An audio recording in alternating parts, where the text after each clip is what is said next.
proyek rekayasa model yang berjudul Lampu Kerja Berkilau. Oke, kita mulai. Yang pertama itu, apa itu pencahayaan? Pencahayaan atau iluminasi adalah penggunaan cahaya yang disengaja untuk mencapai efek praktis atau estetika.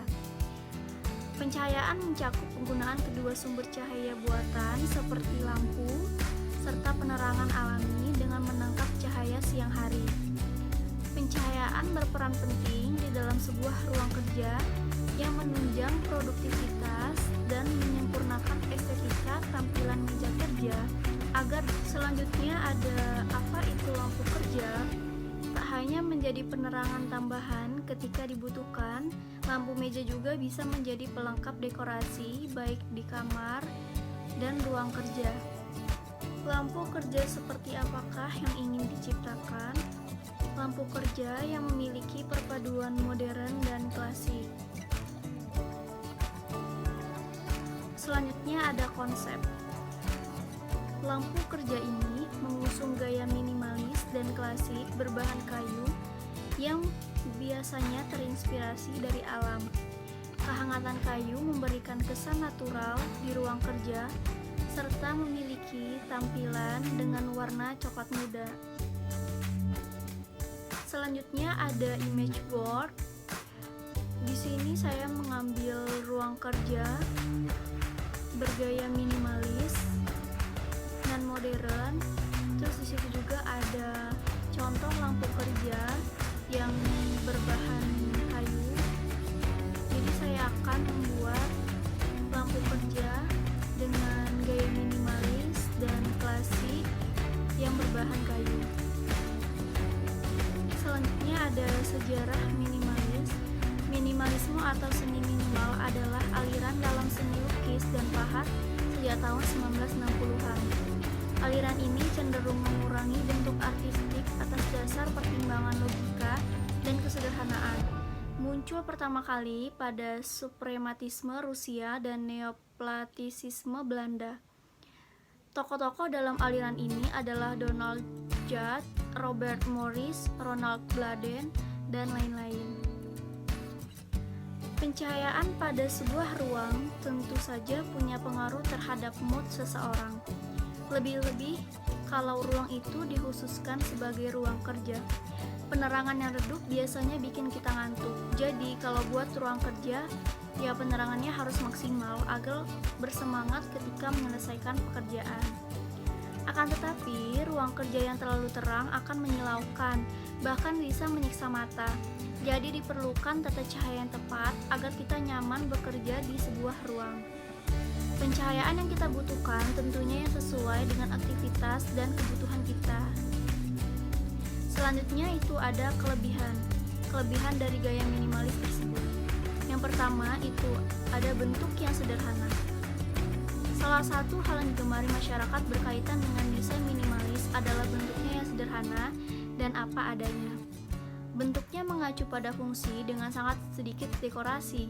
Dengan demikian, tidak akan ada perbedaan yang signifikan antara desain kelas atas dan desain kelas menengah.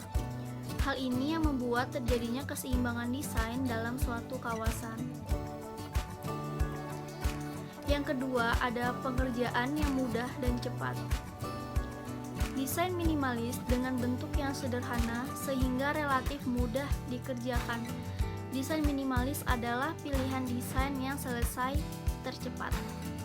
Desain minimalis biasanya menggunakan finishing satu warna yang ngeblok dan tidak terlalu banyak permainan warna. Hal inilah yang membuat minimalis menjadi lebih cepat dan efisien. Yang ketiga ada terlihat rapi dan modern. Minimnya permainan bentuk yang dianggap kurang penting, maka minimalis akan terlihat lebih rapi. Bentuk-bentuk akan terlihat jelas lurus dan licin. Ini merupakan salah satu ciri arsitektur modern. Bentuknya tidak lagi terlihat ruwet dan berbelit-belit. Apalagi perkembangan budaya masyarakat Indonesia yang mulai menuju arah kehidupan modern, sehingga membuat desain minimalis semakin banyak digemari. Yang keempat, itu ada sedang populer. Tidak dapat dipungkiri bahwa gaya minimalis sedang naik daun di kalangan masyarakat Indonesia. Hampir semua kalangan masyarakat, baik atas, menengah, dan bawah, mulai melirik gaya minimalis. Itulah yang membuat developer memilih gaya minimalis sebagai gaya desain yang ramah lingkungan, serta pasaran gaya minimalis juga lebih menjual. Selanjutnya ada kekurangan. Kekurangannya yaitu tren yang cepat berubah. Gaya minimalis adalah sebuah tren yang sedang populer di masyarakat saat ini, namun tidak ada yang tahu sampai kapan tren ini akan terus berlanjut. Karakter masyarakat yang mudah bosan akan membuat gaya minimalis ini cepat berubah dari waktu ke waktu. Kita tidak tahu apakah gaya minimalis ini akan bertahan berapa lama. Selanjutnya ada sistem yang digunakan pada proyek lampu kerja ini. Lampu kerja ini bisa menyesuaikan tinggi secara mudah, termasuk sorot lampu yang bisa diatur sesuai keinginan sehingga lebih fleksibel untuk berbagai kebutuhan. Batang dari lampu ini dapat diputar hingga 180 derajat. Selanjutnya itu ada user. Kita lihat bahwa di sini ada arsitektur, desainer, penulis, dan pekerja kantoran. Selanjutnya ada lifestyle. Gaya hidup seseorang dengan perkembangan teknologi yang modern. Bisa dilihat di gambarnya, itu saya memberikan gambaran ruang kerja yang modern dan desain-desain yang modern. Selanjutnya itu ada style. Style yang saya gunakan itu Skandinavian. Skandinavian memiliki bentuk sederhana dan didominasi oleh warna-warna netral seperti putih, hitam, dan coklat. Ada forming style. Forming style yang saya gunakan itu straight line, bentuk garis-garis pada sebuah desain. Jadi saya mengutamakan bentuk dengan garis-garis. Selanjutnya ada brainstorming. Di sini saya sudah mengembangkan gambaran lampu kerja yang akan saya buat. Selanjutnya ada tahapan produksi. Yang pertama ada persiapan bahan. Persiapan bahan adalah mempersiapkan bahan baku siap diproduksi. Pada produksi lampu meja ini dibutuhkan kayu solid, pelamir, stop kontak, baut, dan konektor. Dan untuk lampunya saya menggunakan lampu yang memiliki daya 12 watt, voltnya 100 sampai 200 volt, diameter dalamnya 14,5 cm dan diameter luarnya 17 cm. Yang kedua ada tahap pembentukan.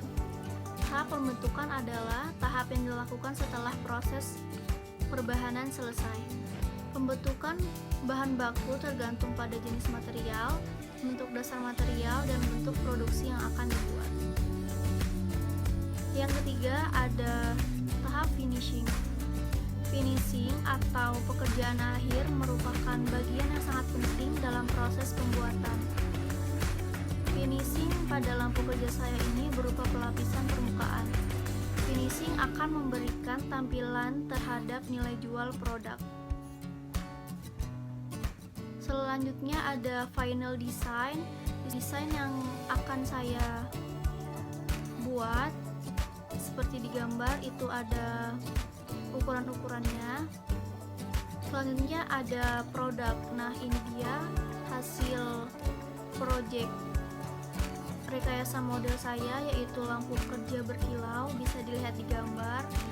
Ini wujudnya. Itu saja presentasi dari saya.